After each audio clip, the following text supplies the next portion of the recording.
নমস্কার বন্ধুরা, এসে গেছি আরও একটা নতুন ভিডিও নিয়ে তোমাদের কাছে। দেখো, কাল ছিল সত্যনারায়ণ পুজো আমার বাপের বাড়িতে। তো আমি সকাল সকাল চলে এসেছি মায়ের কিছু কাজকর্মে হেল্প করার জন্য। কাজ মানে আমার পুজোর কাজকর্ম করতেই ভীষণ ভালো লাগে। হ্যাঁ, মানে ঠাকুর দেবতা নিয়ে থাকতে ভালোবাসি। আমি একটু বেশি ঈশ্বর বিশ্বাসী। আমি ভরসা করি ঈশ্বরের প্রতি, আর বিশ্বাসও রাখি। কারণ আমি মনে করি আমি যদি সৎ থাকি, ভালো থাকি, স্বচ্ছ থাকি, কোনো কিছুই আমার সাথে খারাপ হবে না। আর যেটা আমরা ভাবি যে আমার সাথে এই জিনিসটা খারাপ হয়েছে, কিন্তু পরবর্তীকালে সেটা দেখি যে না, সেটা যা হয়েছে আমাদের ভালোর জন্যই হয়েছে। তাই ঈশ্বর মঙ্গলময়, ঈশ্বর যা করে কিন্তু ভালোর জন্যই করে। এখানে আমি আলপনা দিচ্ছিলাম, আর মেঝেটা প্রচণ্ড তেলতেলে, তাই জন্য আলপনাটা না ছড়িয়ে যাচ্ছিল। কিন্তু তবুও আমি চেষ্টা করছিলাম যতটা ভালোভাবে আলপনাটা দেওয়া যায়। দেখো, আমার আলপনা দেওয়াটা কেমন হয়েছে তোমরা কিন্তু কমেন্ট করে জানিও। আর তোমরা যারা আমার চ্যানেলটা সাবস্ক্রাইব করোনি, তারা প্লিজ প্লিজ আমার চ্যানেলটা সাবস্ক্রাইব করে দিও, আর পাশে রাখা বেল আইকনটা প্রেস করে দিও।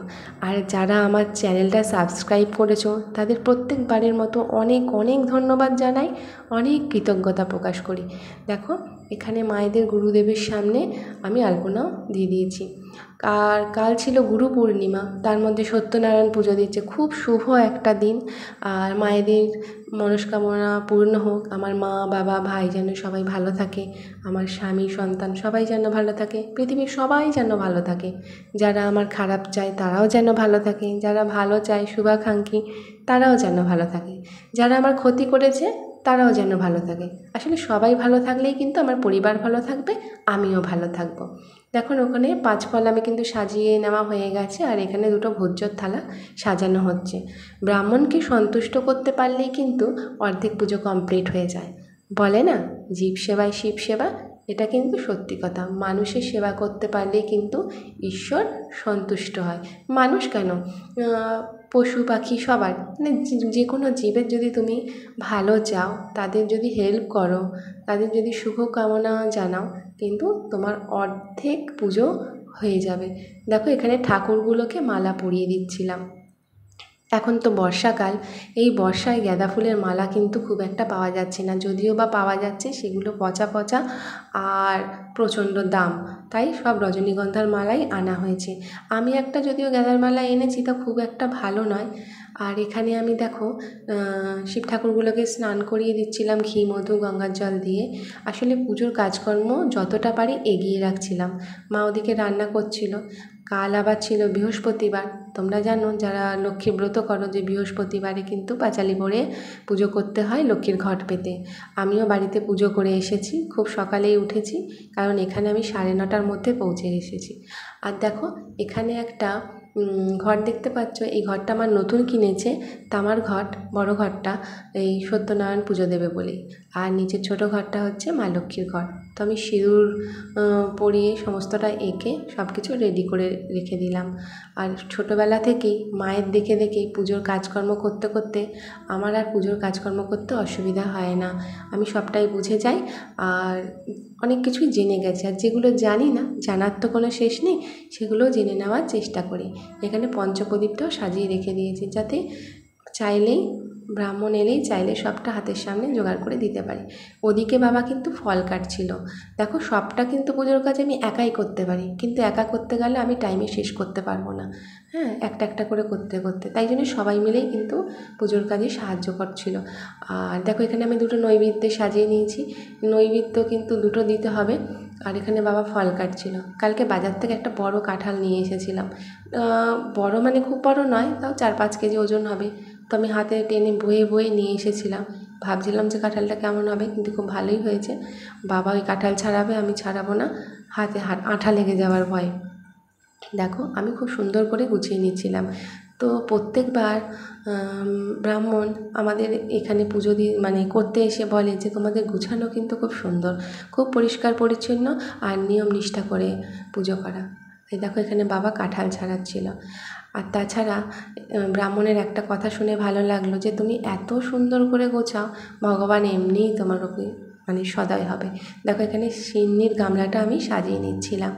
মায়েদের পূর্ণিমায় তো সত্যনারায়ণ তো সিন্নি দিতেই হবে। এছাড়া যেহেতু রাম ঠাকুরের দীক্ষা, প্রত্যেক পূর্ণিমায় এমনি সিন্নি দেয় অল্প করে, তো এটা পরিমাণে বেশি করা হয়েছে। হ্যাঁ, পাড়ার সবাইকে আসতে বলা হয়েছে, প্রসাদ বিতরণও করা হবে। পুজো দেওয়া তো নয়, পুজোর পরে প্রসাদ দেওয়াটাই হচ্ছে মেন কাজ। আরও দেখো ব্রাহ্মণ এসেও গেছে, পুজোয় বসে গেছে। আর দেখো কত সুন্দর করে জোগাড় করে নিয়েছি। পুজোর জোগাড়টা কেমন হয়েছে তোমরা কিন্তু জানিও। আর এখানে আরতি হচ্ছে, আর ঘরটা কিন্তু ধোয়া ধোয়া হয়ে যাচ্ছে, কারণ ধুনোও দেওয়া হয়েছে। আর আমার ঠাকুরের প্রতি এত বিশ্বাস, মানে সত্যি আমি বিশ্বাস করি ঈশ্বর যা করে ভালোর জন্যই করে।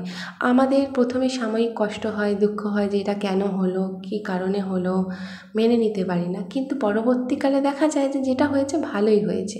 ভগবান সেই সব জিনিসগুলোকে আমাদের থেকে দূর করে দেয় যেগুলো আমাদের যোগ্য নয়, যেগুলো আমাদের ক্ষতি করবে, তাই না?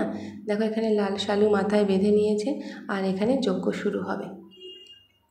যজ্ঞের জন্য 28টা বেলপাতা আর ঘি রেডি করা আছে, সমস্তটাই রেডি করে রাখা আছে। পর কিন্তু খুব সুন্দর করে পুজোটা হচ্ছিল। আর এই ব্রাহ্মণের মন্ত্র উচ্চারণ এত স্পষ্ট আর এত সুন্দর না, তোমার মানে ভক্তি এমনিই মনে চলে আসবে, তাই না? দেখো এখানে কিন্তু খুব সুন্দর করে যজ্ঞ হচ্ছিল। যেহেতু ঘরের মধ্যে যজ্ঞটা হচ্ছিল, তাই জন্য আগুনটা যাতে খুব বেশি না ওঠে সেই চেষ্টাই করা হচ্ছিল। তবুও তো আগুনটা অনেকটাই উঠেছে। আর পুরো কিন্তু যজ্ঞের ভিডিওটা তোমাদের কাছে দেওয়া হয়নি, অনেক ভিডিওই শেয়ার করা হয়নি, কারণ ভিডিওটা অনেকটা বেশি লং হয়ে যাবে, তাই জন্য। দেখো এদিকে ছেলে জানলায় বসে ভিডিও করছিল, কারণ আমার ভিডিও করার সময় নেই, কারণ এদিকে ঠাকুরের কাজকর্ম করব, এদিকে মন দেবো না ভিডিও করব। তবে কিন্তু ও ভিডিওটা করার ফলে আমি তোমাদের সাথে এই ভিডিওটা শেয়ার করতে পারছি, তা নাহলে কিন্তু পারতাম না। ও যখন থাকে না আমি মাঝে মাঝে চেষ্টা করি, কিন্তু পুরো ভিডিও এরকম করতে পারি না।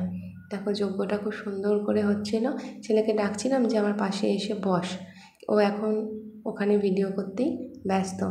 পরীক্ষা দিয়ে চলে এসেছে, খাওয়া দাওয়া করে স্নান টান করে কিন্তু এখানে ভিডিও দিচ্ছে। অঞ্জলির ভিডিওটা তোমাদের সাথে শেয়ার করতে পারিনি, কারণ আমার ছেলেও অঞ্জলি দিচ্ছিল। হ্যাঁ, 3বার খেয়ে অঞ্জলি দিচ্ছে, কী আর বলবো।